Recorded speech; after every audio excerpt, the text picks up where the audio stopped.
Hello everyone, hello YouTube. This is the sixth time we try to make this video possible, so please let it be. Hello everyone, I am Elhoim. I am the author of Dream Witchery and other books.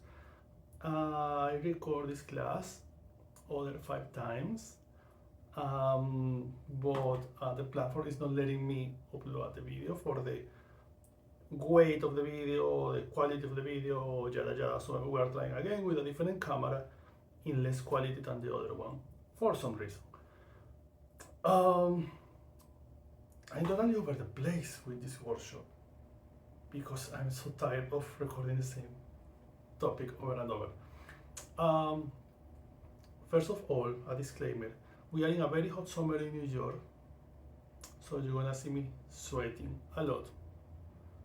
If you have seen me before, I blur a lot in camera and I don't care because I'm a human, but I'm gonna say sorry because I have manners.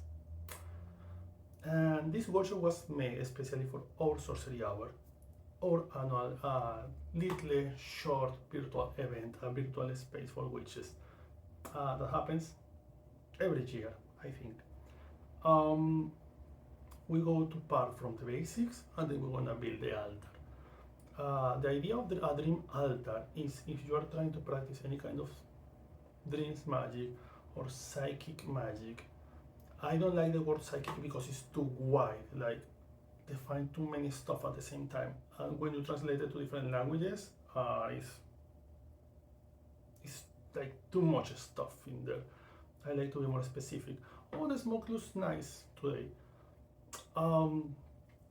When we make a altar for dreams magic, or if you are a dream witch and you are starting, the idea is that you can craft a space entirely focus on some kind of a specific magic. Where I grew up, Venezuela, we have we call them portals. A portal, like a door, is a space dedicated to saints and spirits. We have this beautiful magical place, you can Google it later, called La Mariposa or Embalse La Mariposa. Translate like the butterfly waterfront. Is located in Venezuela. It's this giant waterfront park which is very popular and common in the witchy community of Venezuela. It's like, I think that we can refer Salem, these kind of places where all the witches go. It's one of those. We have two places like that in Venezuela. La Mariposa is one of them. It's this large river, and witches and brujas, dream workers, tarot readers, spiritual workers, they go there. They take a space for them and they build a giant altar. And the altar is called a portal and it's dedicated to the spirits with who you are working. And if you work with many spirits, that happens many times, right? From different traditions, that happens too. You just try to keep a different space for each one of them. You try to don't blend them because you don't want to put your offerings to Oshun in front or next to the offerings to Odin or Thor, right? It's better like keep this energy separate. The fact that you have many brothers or sisters and all of you are different expressions of love and humanity of your mother don't mean that all of you are the same or you like the same thing. If all the deities and divinities part from a primordial universal cosmic source, that don't mean that all of them are the same. Like, oh, I'm gonna do this offering for the goddesses in plural of love, so I'm gonna do this little plate of offerings for Oshun, an African Orisha, and Aphrodite, a Greek goddess. It's, it's a very conflicted energy in there. Which one is really taking the offering? I think personally it's smarter that we keep everything separated, and also is what I learned in my different traditions, and I practice many different traditions. Like for example, behind me you see my A spell work altar is where I do spell work for clients. If you check to my left side, it's an abundance. Oh, you can see it because the light, but it's an abundance altar in there. It's where I put all my prosperity, money, magic in that place. Behind you, behind this camera or behind your screen right now, is a different altar, and in that corner is my Wiccan altar. We have some kind of Feng Shui altar space in the big room, in the main room. That is an idea of a friend of mine who practiced Feng Shui from many years ago, and she taught me how. Because I don't apply Feng Shui or Feng Shui daily because I find it too complicated for me, and it's not my thing. She teach me how to create some kind of table altar where I put different elements to represent the 5 elements in the house in different locations and represent the house in some ways. It's like an energy fixer that you put in the middle of the house, and casualty, the middle space of my house is the main room. Everything goes around the main room. You can have just one altar if you don't have a space. That's pretty common. That's a practice very common in witchcraft. If you have a bigger room like this one that you can dedicate just to have your altars and your spell work, you can put different altars in each corner. If you want to have just a small altar for something, for example, if you practice low magic very often, I advise you to have just an altar for that energy. So every time that you are doing a new spell work or a new amulet for love, you are like marinating that powerful energy in that specific space. So every time that you put something new in that sauce, you are adding like more spices, right? Dreams magic. Now going to dreams magic. I like to have a dream altar in my bedroom. That's something that I always like to have. Even before to start calling it an altar, for me was just like, I like to have, if you have read my books, I always advise people to put things under their pillow or under their bed or next to the bed. In every book of mine, you will find something like that, some kind of a spell or amulet.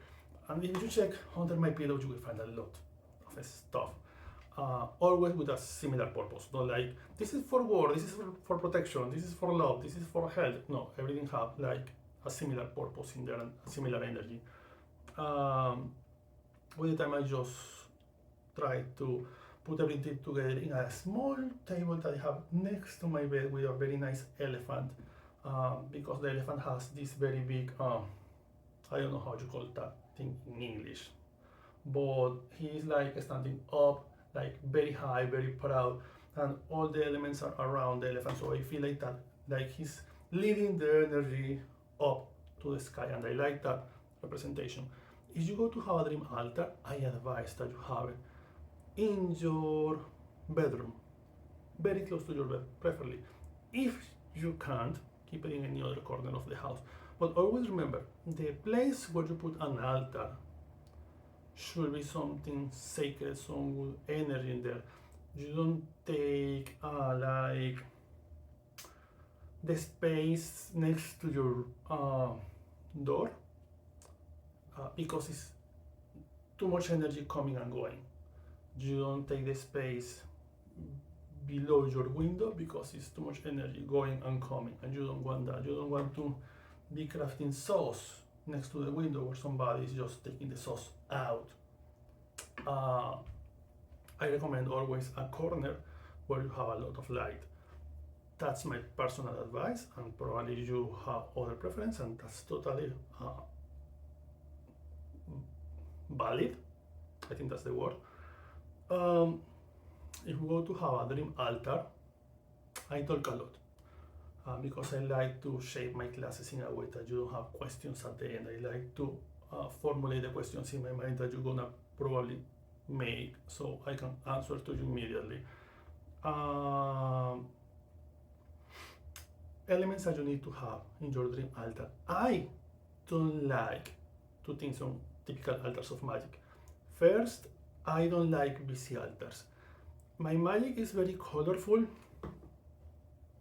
but my magic is the same way, very minimalistic. I don't like to have a lot of stuff going around. I try to just, I learn with so much practice to just keep the essential elements that I need for something. It's like when you go to a restaurant and you order a soup, and sometimes the soup have like too many stuff. And the soup is good, but you can't really like enjoy the different taste of different things in there. And sometimes you go to a different kind of restaurant, and the soup have like, it's just made with like 6 or 8 different things, and you can flavor. This is carrot, this is potatoes, this is tomatoes, this is onions. You can enjoy more flavor. I like that in my magic. When you see my videos in incense and stuff, you will see that I try to always go beyond 13 earths or 13 elements for the incense. Usually I just use 2 or 3.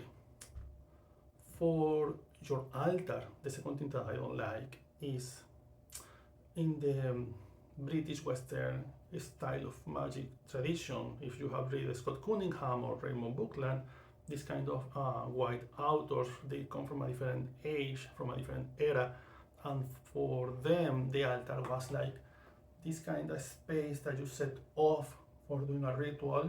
You take it out after the ritual, which I don't like. I like to keep the altar in there permanently. And they have this kind of way how to put all the elements for a reason. Here you have your daggers, here you have your atame, your crystal ball, your grimoire, your mirror, your cauldron, your wand, etc, etc, etc. And you end having a big table with a lot of stuff, which is cool because these are sacred elements that represent any different tradition, but at the same time I find it too busy. And if I set up an altar in my house and I just simply doubt for a moment, I don't know where to put this, that altar is not working for me. I'm very Capricorn, and I like my order, my structure, everything in the respective place. This big space here is for the dagger, but it's too much space, but have the space so I can just put my dagger in there and I don't need to be fixing stuff. I don't like that because I think that emotionally gives you some kind of a small trigger. It's not too much, but the fact that you are trying to order stuff in the altar feels like, oh, this is too busy, this is too much. And I don't like that. I like when everything is like in an order with a very nice structure. So for an altar, I recommend you or advise you to have 3, 6 elements, 9 elements. I put a lot of elements in my altar. That means that you need to do it in the same way. I do it because I have years of practice, so I have been collecting a lot of stuff that I find like, oh, I want to put this, I want to put that, but it's like the advice that I always give to people on Instagram. I want to buy all the crystals, I want to buy all the books, I want to buy, you don't need all that stuff right now. You can buy a book right now, read it 2-3 times, and when you end it, explore it, and nurture yourself with the knowledge of this book. After 2-3 months, you can buy another one. Or in 2 months, you buy another one, but you don't need to buy 6 books at most. Like, you have a life, but you probably have other things to do. You don't need all the crystals, you can use 1 or 2 crystals. If that little piece of amethyst is not working for you, your life will not come better because you buy other 100 pieces of amethyst. That is not how this works. For the altar, you choose the space. When you choose the space, you choose a moment. Oh, this is the space I'm gonna use. Let me look for the moment when I'm gonna set up the altar. I think the best way to set up an altar is having all the elements that you want to put in the altar and wait for the next day. Early morning, you are in a very good mood, you just take your breakfast, you drink some coffee, you just take your shower, you are in very good mood, so you can set up all your stuff and you have the rest of the day just to rest your energy, put some incense in there, see how feels the energy. Maybe during the day you say, thinking about it, I don't like that corner, I don't like how the light is reflecting in there. Every time that I walk around there, I need to move certain stuff or I need to move the furniture. I think that during the day is better, and you're gonna use it during the night, so you have at least 12 hours during the rest of the day to move things around. You have the space, you have the time. Now the elements. I have set up my own dream altar in my bedroom, which I'm not gonna show here because we are in the temple of the house, which I choose to record all my classes and videos. So, because I'm gonna just give you an example of how I do it, I try to find a table small enough to represent the little altar that I have in there, and I find this very nice chair that we can use, that I just buy for like $15 or $16. We have two options for the tablecloth. Tablecloth? I don't know how to say that. I have this totally new white tablecloth that I think is nice. I think it's enough. I think you don't need to have so much decoration. But if you find something better, something that vibe with your energy, use it. I have a second option here in my chair. I have this very nice curtain that usually you see in other videos of mine in the back. I like it because I have a very nice mandala in the middle, in some place. And the mandala have an eye in the middle. So, as you can see, I think we can put this one too, just one or both. Because the eye is something representative of the vision, of the insight, something that you are catching, something that you are seeing. So I think it's a very nice idea for a dream altar, right? Because dreams are about visions, clairvoyance, representation, things that you want to see or perceive from the other world. We need a representant. A representant is an item, a draw, a statue that represents some kind of dream spirit or dream deity in your personal tradition that you follow. Because in my dream tradition from Amazonas, we don't have a physical representation of the ancestors. For us, the ancestor is the river, and you just bring a cup of water from the river. I don't have that representation here. I have my warrior spirit, Phobos here, this cute statue one here, covered with the bones necklace. I don't want to put him here because he's not a representative of dreams, he's a representative of nightmares. That's not the energy I want to have here. I find some items that some friends send me to make this video possible, and other items that I just buy. If you are in a folk Catholic tradition of magic, which is, I'm not saying that it's new, but I remember years ago we don't have a name for that. We just call them like Catholic witches, Christian witches, and now we have folk Catholic traditional witches.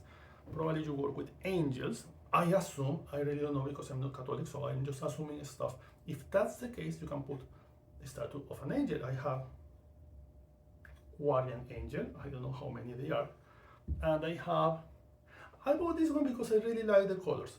Archangel Jophiel or Jophiel, we will research later. You can put a statue of an angel. If you, in your tradition, you have a goddess, a specific god, a deity or a spirit that you want to draw, you want to have a statue, you can put it in there. I'm not telling you that you need to put obligatory statue like, oh, my tradition is I just follow Hecate. Hecate have something related with dreams in your tradition. Not something that you just assume, oh yeah, because she is the goddess of a lot of stuff. I assume, no, don't assume. If she is in dreams magic, maybe it's a good idea. If not, maybe that's not the energy you are looking for, just keep the space open. Because for me, my space is very important, and I work a lot with land spirits daily. I have, instead of a statue, I collect some dirt from around the house, from the four corners of the house, and I'm going to use this dirt to represent the spirits of this land who were here before me, and this will be my first item in the dream altar. So I have a spirit in there which principal focus or energy is trying to keep the energy grounded and protect me while I am sleeping. When we talk about dreams magic, we talk about two things. Sleep magic, the time that you rest, that you recharge, your brain is processing all the information of the day. and we're talking about dreams, visions, insights in the night, clairvoyance, ancestors coming to you to bring you some kind of message constantly. These kind of things, they go both together. So this is my first item. The second item you need, and I'm very insistent on this item in every spell work, is a candle. Why I'm so insistent in having candles always in spells? Some people is like, you can do spells without candles. Yes, you can do it, but I think that always the sandwich is better if you warm the sandwich in the kitchen. I think the soup will be better if you put some fire under the water, under the cauldron. I think that it's not just put the elements together. I think that it's a very powerful energy in the element of fire, that when you activate the fire, when you put the candle, when you have incense burning, when it's some kind of light fire in there, you're activating the energy, you are burning something. And that's very important in magic, because if not, you just have a lot of elements in there. It's like, oh, I'm trying to make a soup. I have the cauldron, I put all the herbs and vegetables and the chicken in the cauldron, I put the water, and now I'm just waiting. Okay, and you need to put the fire. So this will blend all the elements and extract all the nutrients of the elements and put it in the water. So at the end of the day, you have a soup, which is cooked. For me, having a candle in every spell is super important. Second thing about candle magic, I like to reuse candles when they have a bigger purpose, that is not just one spell. When I have for example, I have this candle that is just for meditation. I just light it when I want to meditate. When I end my meditation, I turn off the candle and I save it for later. I have two candles for this purpose here. One is, this is my clairvoyance candle. It's just a simple white candle in a black heat resistant metal bottle. It's what I use when I'm trying to have a vision and insight in the dream of somebody else, or when I'm having trouble doing the reading of a client and they feel like this can go deeper but there's some kind of obstacle in there. This is the candle that I use for that. The second option is this candle that somebody very loved of mine gave me a couple years ago. This blue candle, I find it very powerful and has been with me for like 2 years. It's a candle that I use when I have like that kind of bad feeling, bad witchy feeling, like is something dangerous coming, in some bad energy going around. I feel like some energy is trying to knock the door. I feel like some witchy there around is trying to play with vicious games against me. This is the candle that I use, which is essentially some kind of mental protection, that kind of energy. So I have these two candles. You can use just one. If you are buying a new candle, I advise you go simple, go white. You don't need to have a red candle, a yellow with green stuff candle. Just buy a simple candle and have something where you can burn it, something heat resistant. Next element that you're gonna put is incense. We have a lot of incense here, but if you know me, I'm always burning incense. So we're gonna burn a new one. We have this very nice censer that is heart shape in ceramic, which I really like. We have our charcoal, because we love working with charcoal. And we have a lighter. Yes, Elhoim is teaching you to use a lighter. If you want to use, I don't know, matches, that's okay.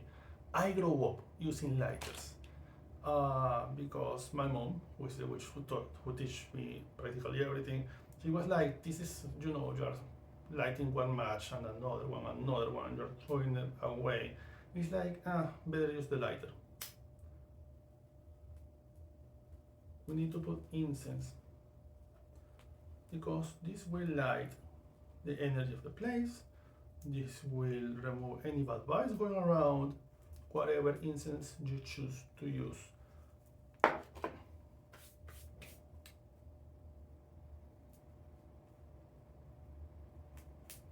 Okay, it's working. Other elements. I'm gonna put at least is my case, don't need to be yours. 3 elements that for me are important in Dreams Magic. One is a protection element, something that will catch the energy of all of this spell work during the night and I can wear the next day during the whole day. Something discreet, don't need to be a dagger, don't need to be an atame, don't need to be a shield.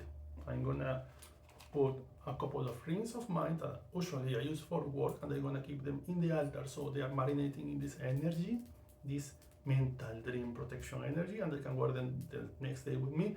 So they will be protecting me at the same time.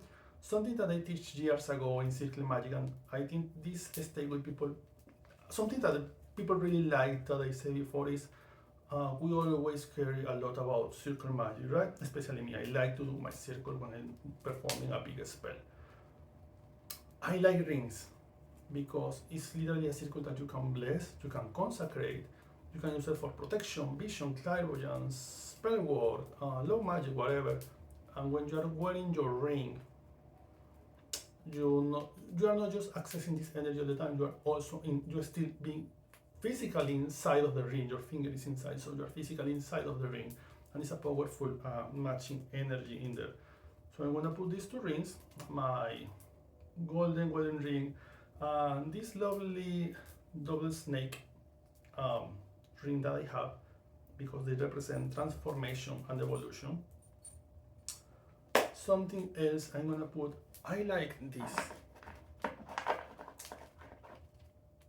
Tiger Eye. Tiger Eye is one of my favorite stones, next to white quartz, next to onyx, next to moonstone, is one of my favorite ones. Onyx is my absolute favorite. Tiger Eye not just looks beautiful, but also gives you the representation of the tiger. When you see the eyes of a tiger, if you have the chance to Google about it, you'll see that they have this, their eyes like totally paralyzed. They move the whole expression in their face, but the eye is always catching where is the camera watching them. They are like, I know that you are recording me. I can destroy you, I can kill you in 1 second, but I'm here in calm. They can see very well in the dark. When they see something that they want to pray, they just go for it and they never lost the sight. So this is a very cool element to have with you in a dreams altar, because when you're trying to have a vision in the night while you sleep, this element in some way set your mind in the way to don't lose focus of what you're looking for. What you're looking to have in your dream tonight. You are having a dream about your next loved one, your next lover. You are looking to have a dream with your ancestors. You are looking to have a dream about that inconvenience in your work daily. What is what you're looking for? So when you're having the dream, these elements next to you, if you catch their energy very well, you channel their energy very well, they will keep you focused during the dream. I have 2 different versions of the eye tiger. I have this raw version of the eye tiger. It's the whole stone, as you can see. You can see all the lines, and we have the pulled market version, which is totally circular. It's a little bowl, and I'm gonna keep both of them here in the altar. We have 2 elements for representation. My third one, this is just, I'm not gonna put it in this one, but for you, if you are trying to have, I see this stone years ago and I knew that I will use it for something in the future, and this is like from 2018 or 2017, 2018 I bought this stone. This is a nice white stone with the word success in there. Let me catch it in the camera here. As you can see it. If you are having hard times, you are trying to use Dreams Magic to enhance some kind of energy on you for prosperity, for finding a job, for looking better in front of your boss, or to get a positive review from that job interview that you're looking for, you want to have some elements in your favor. So this one, I think, is a good representation to have in the space. I'm not gonna use it in this one because it's not what I'm looking for right now. But for you, I think some element like this that represents success or something for representation of love, that will be very helpful. The third element I like to have is something that brings me comfort, energy, something that helps me feel powerful. And for that, I bring this from Venezuela. This bottom is from a uh, yellow, brownish, green jacket from my mom. She's one of the two witches in the world with who I will never try to play around. You know, this. We were in the market one day. We were buying stuff, and somebody, um, like, come very close to my mom, and when did it, the jacket just opened a little bit, and this button fall off.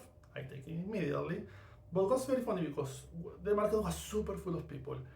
Was so many people that it was like a Sunday morning in this very big market where everybody goes and everybody is buying stuff at very good price, with so many bags, and you could see this brown button going in the air like in camera, like like when you're watching a film, and the button just goes to the floor and goes around and was like moving for quite a time. And it was like, okay, it was funny. I take it and I tried to give it to her. My mom, she was like, no, you give it for you. You can use it. And I was like, that's something is interesting to say.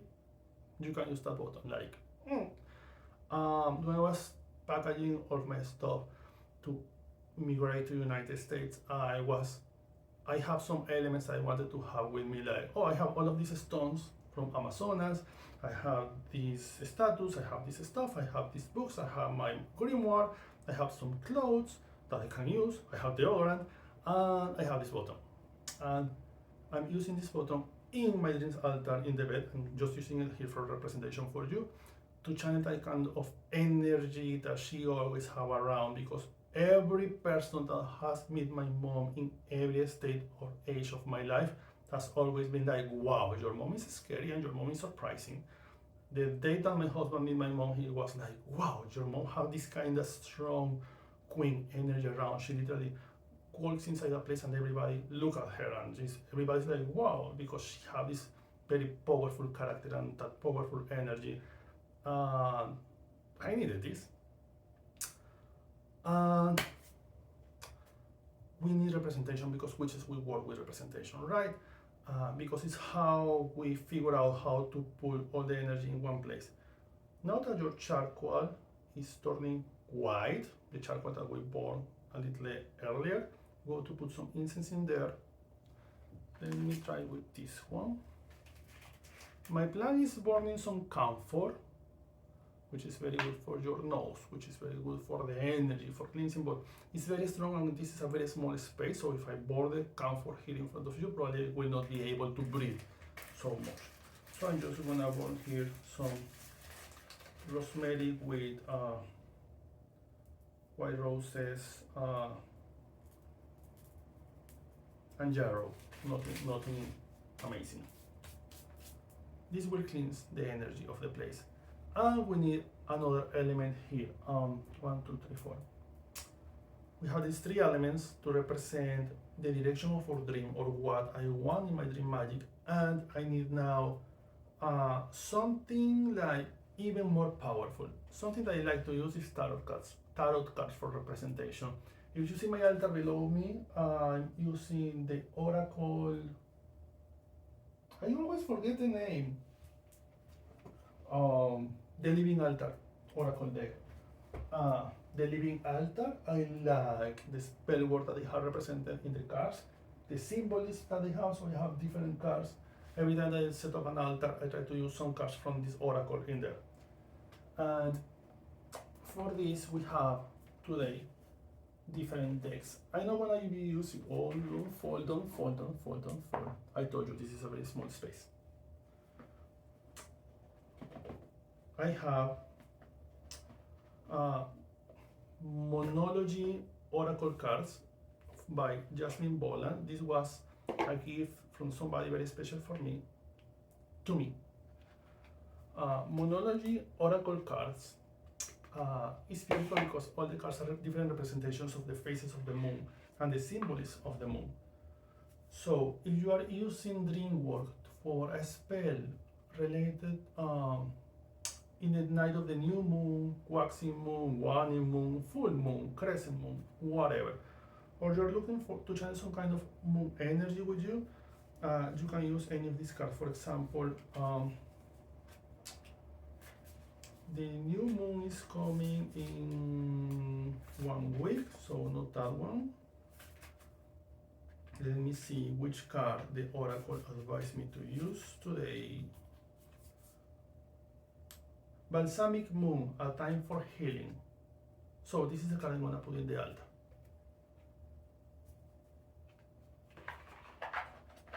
And we always need extra healing because we're humans. Another oracle I like to use, and I just use it 2 times because I have other things to do, but I really would like to work more with this oracle, is the anatomy, I don't know how to really pronounce it in English. Anatomy of a Witch oracle is one of the favorites everywhere that you ask. Everybody loves this oracle because I think everybody loves Laura Tempest Sakharov. She's an amazing artist and witch and activist and an amazing writer. I used it a couple of times. One was I was trying to, and I did it, some kind of private or a small circle festival magic at my home with some guests, and I used the card of the festival for that with the card of, I think that was the spring. For Dreams Magic, I used it 1 time because she has a beautiful card here with is Dream, the card of the dream. Let me go very deep here.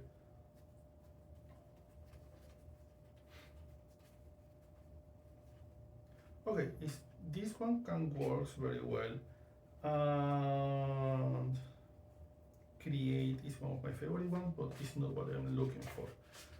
These are 2 cards that we can put in the altar. Vision, you can see the eye,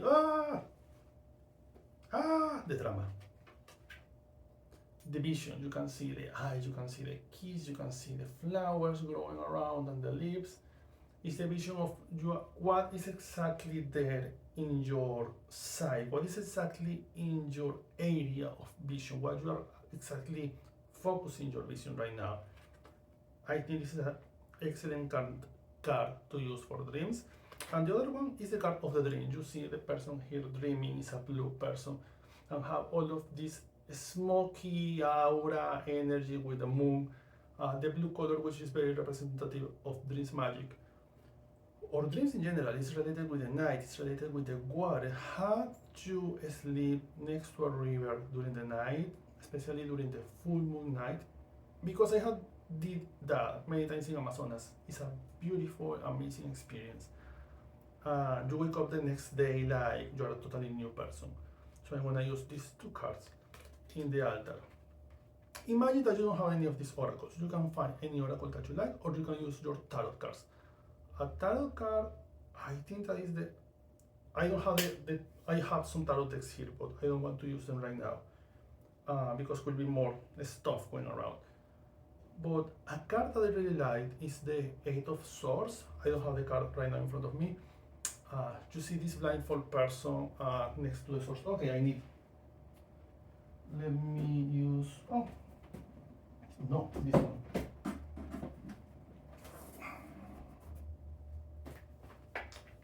Let me show you the card, because if you don't know, I can assume that you know how the tarot looks because I don't know you. I can just assume things.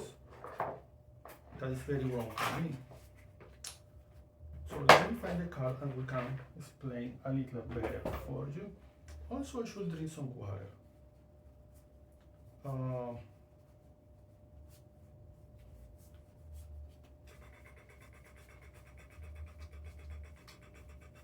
Oh my, swords, okay. So if I can show you, it's totally better.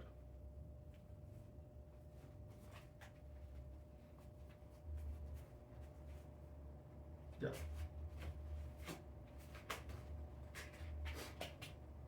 is a typical Pamela Coleman Anderson, Pamela Coleman Smith, Pamela Anderson, she's beautiful.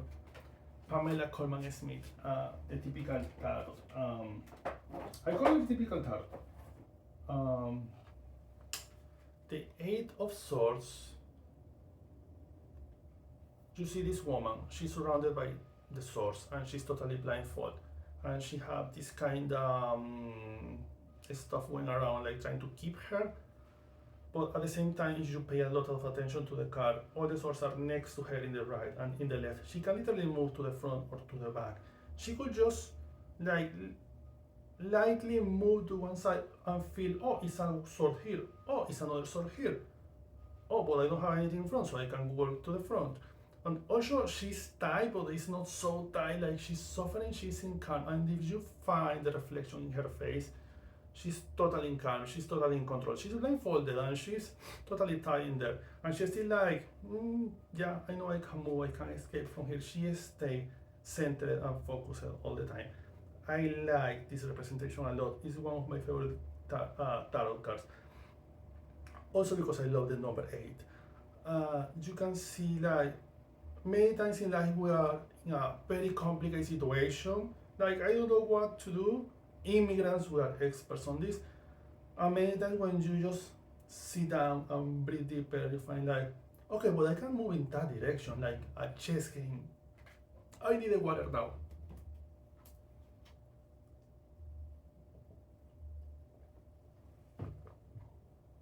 Okay, I'm back.